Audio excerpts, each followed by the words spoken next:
미국의 시리아 공습을 놓고 이란과 이스라엘 등 시리아 주변국들의 셈법도 복잡해졌습니다. 중동 지역 정세가 흔들리고 있습니다. 최인택 중앙일보 국제전문기자와 좀 더 짚어보겠습니다. 어서 오세요. 안녕하십니까. 네, 시리아 현지 시간으로 지난 14일입니다. 미국이 영국, 프랑스 연합군과 함께 공습을 실행했습니다. 트럼프 대통령이 공습을 강행한 배경 어떻게 보세요? 지금 명분은 시리아 내에서 이제 정부군이 화학무기를 사용한 의혹이 있다.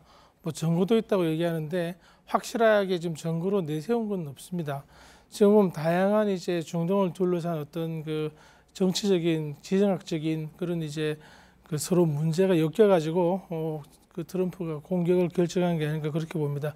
미국 국내 정치적으로도 상당히 밀려있기 때문에 지금 특검도 있고 스캔들도 나오고 있기 때문에 이를 무마하기 위해서 눈을 돌리기 위해서 공격을 했다는 그런 이제 주장까지도 나오고 있습니다. 네, 지금 말씀하신 대로 이 미국의 이번 공습을 놓고 워낙 반응도 엇갈리고 있고 여러 얘기들이 나오고 있는데 이 얘기 가운데 하나가 미국이 러시아에 미리 공습 날짜를 알려줬다, 사전에 알려줬다.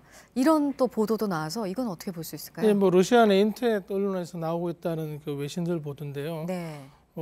가능성이 있다고 볼 수 있겠습니다. 왜냐하면은 네. 그 러시아와 지금 그 중동에서 미국이 더 이상 확전할 필요는 없거든요. 만약에 미국이 지금 그 화학무기 기지라고 그 지목한 데 토마호크 미사일을 쏘는데 굉장히 속도가 느립니다. 그래서 이 미사일을 그 러시아 방공 무기로 이제 떨어뜨릴 수도 있고 한데 그렇게 될 경우에 여기에 대해서 미국도 이제 보복을 하지 않을 수가 없고 그럼 굉장히 정세가 복잡해지는데 그런 확전을 막고 어떤 중동 내에서 러시아와의 세력 균형을 위해서 서로 정보를 교환했을 가능성도 배제할 수 없는 상황입니다. 네, 이번 공습 직후에 미국의 일부 언론은 이번 시리아 공습은 실익이 없다 이렇게 평가를 했고요. 트럼프 대통령이 임무 완수 이런 식으로 밝히자 어떤 임무를 완수했다는 것이냐 이런 비판도 있었습니다.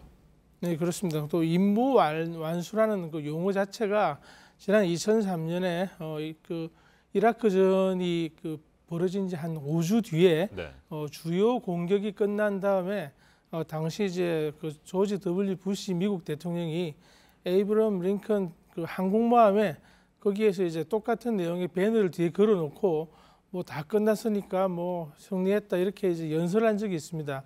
근데 그 뒤로 이제 이라크전은 굉장히 길게 계속됐고 많은 전비 그리고 많은 희생이 따랐습니다. 중동 주민들이 고통을 겪은 건 말할 것도 없고요.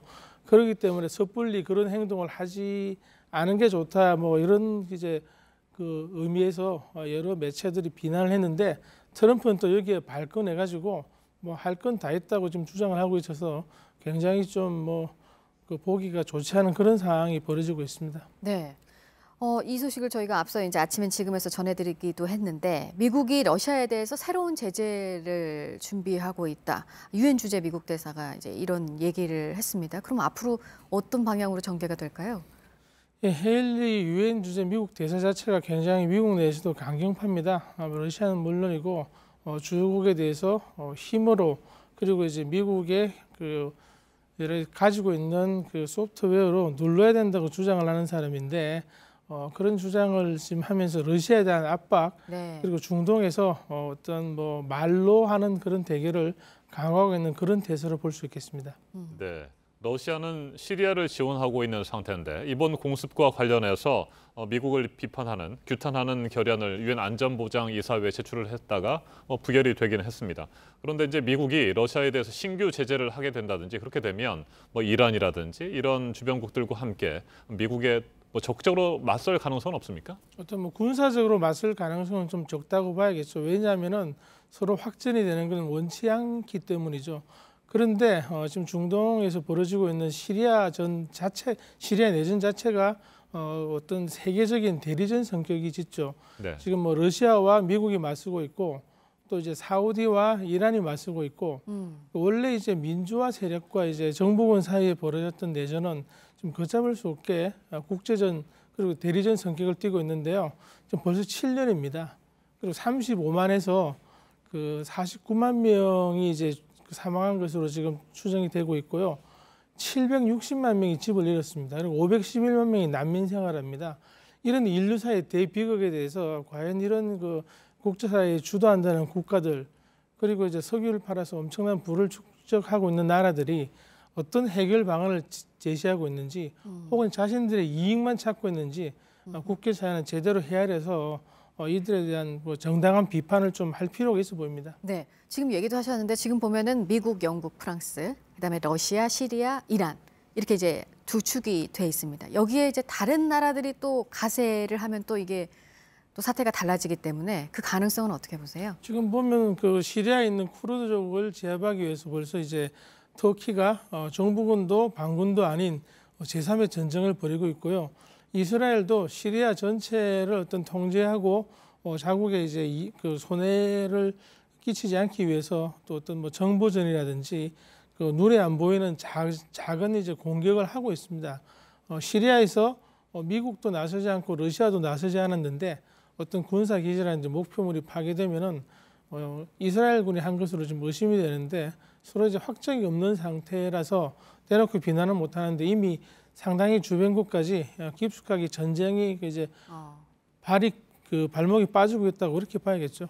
네, 앞에서도 잠깐 언급을 해주셨습니다만 이번 시리아 사태가 산유국 간의 갈등으로 비화될 소짐도 보이고 있습니다. 사우디는 미국을 지원하고 있고 이란은 러시아를 지원하고 있는 상태에서 이 산유국 간의 갈등이 좀 더 커지게 된다면 국제 유가에도 영향을 미치지 않을까 이런 우려가 있어요? 그렇죠. 벌써부터 그 지난주에 트럼프 미국 대통령이 폭격을 시사할 때부터 그 국제 유가는 올라서 이미 $70를 넘어섰습니다. 80달러 얘기도 나오고 있는데요. 지금 러시아는 전체 수출의 49%가 석유, 가스 같은 에너지에서 옵니다. 그렇기 때문에 러시아로서는 갈등이 증폭되고 국제 유가가 오를수록 오히려 유리한 굉장히 그 복잡한 상황이죠. 그리고 이란도 마찬가지입니다. 그래서 지금 뭐 석유값을 둘러싼 그리고 이제 지정학을 둘러싼 여러 가지 요인이 동시에 터지기 때문에 우리도 유심히 봐야 될 것으로 보입니다. 네. 이번 시리아 사태가 국제 유가에 미칠 영향까지 좀 짚어봤습니다. 최인택 중앙일보 국제전문 기자였습니다. 잘 들었습니다.